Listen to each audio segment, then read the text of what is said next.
Hello, welcome back to Ken Reads as we are in the chapter 3 of the second part of In the Vinkus.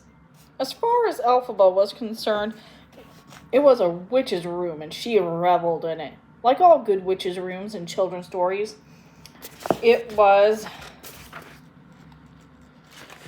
a room with bowed walls following the essential form of a tower, and one broad window, since it faced east away from the wind, could be unbarred and open without blowing everyone and everything out into the snowy valleys.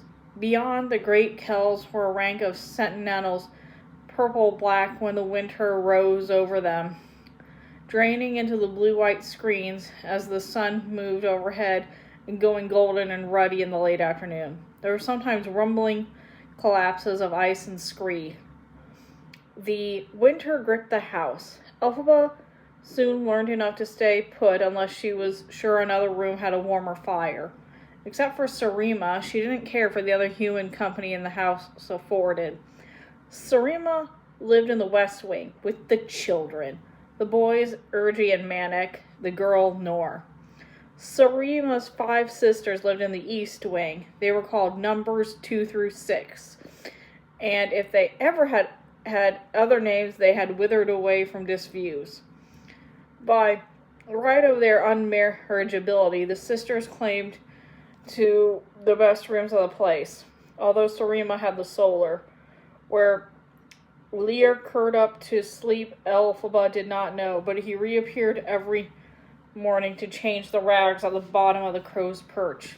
He brought her cocoa, too. Lurlinemas drew near, and out came some tired decorations from which the gilt had all but vanished. The children spent a day tying baubles and toys to the archways, making grown-ups bump their heads and curse. Manik and Urgi took a saw, and without permission went beyond the castle walls to claim some boughs of spruce and sprigs of holly.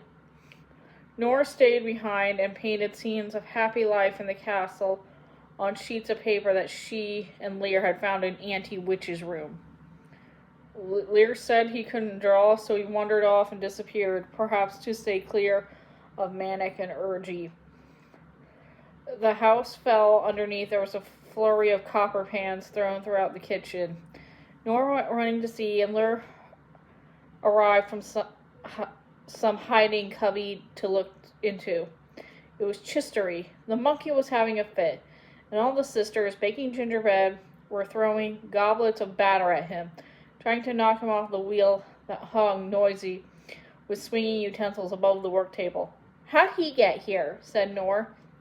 "Get him out, Lear, call him," said 2.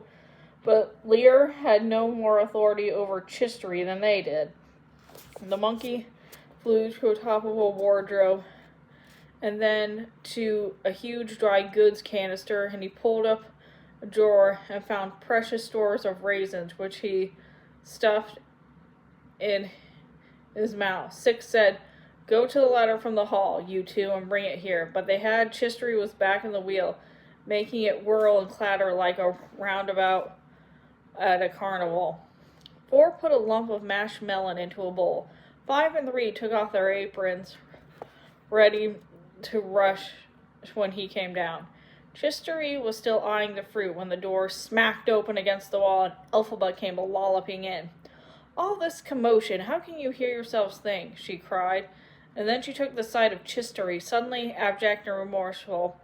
The sisters poised to ensnare him in their flowery aprons. "What the hell is this?" she said.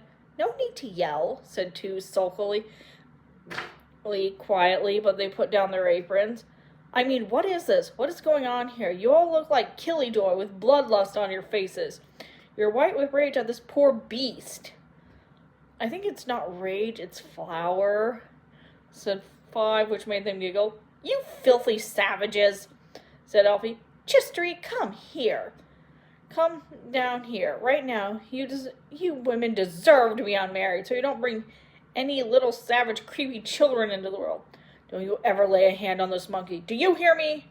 And how'd you get out of my room anyway? I was in the solar with your sister."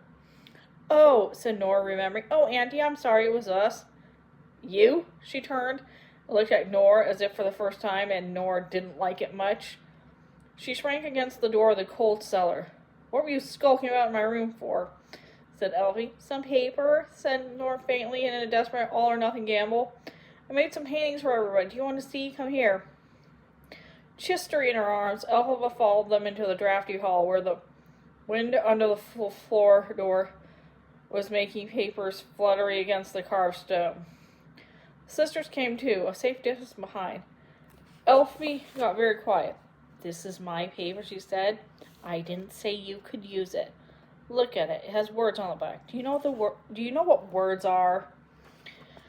Of course I do. Do you think I am slow? Responded Nora sassily.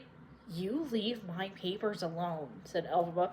She and Chistery then flew down some steps and the door to the tower behind them. Who wants to help roll out the gingerbread?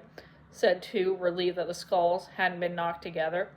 And this hall looks very pretty, chickadees. I'm sure Prunella and Lurline will be impressed tonight. The children went back into the kitchen and made gingerbread people and crows and monkeys and dogs, but they couldn't do bees, they were too small. When Urgy and Manic came in and dumping snowy greens on the floor, they helped at the gingerbread shapes too, but they made naughty shapes that they shouldn't show the younger children. They kept gobbling the raw dough and laughing hysterically at it, which made everyone else testy. In the morning, the children awoke and ran downstairs to see if Lorene and Prunella had been there. Sure enough, there was a brown wicker basket with green and gold ribbon on it, a basket and a ribbon that Lurlinemas children had seen many years in a row. And in it there were 3 colored boxes, each one with an orange, a puppet, a small stack of marbles, and a gingerbread mouse. Where's mine? Said Lear.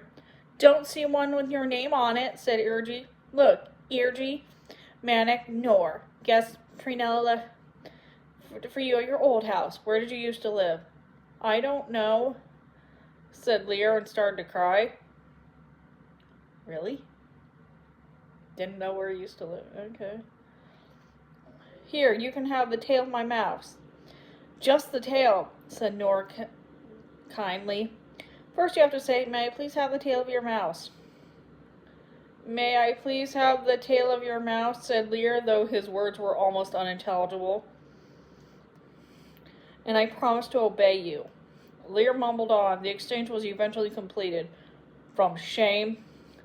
Lear didn't mention the oversight. Serena and the sisters never took in.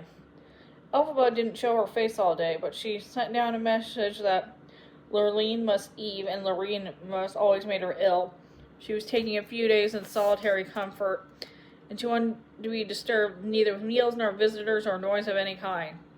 So while Samira took herself off her private chapel to remember her dear husband on this holy day, the sisters and the children all sang carols as loudly as they could.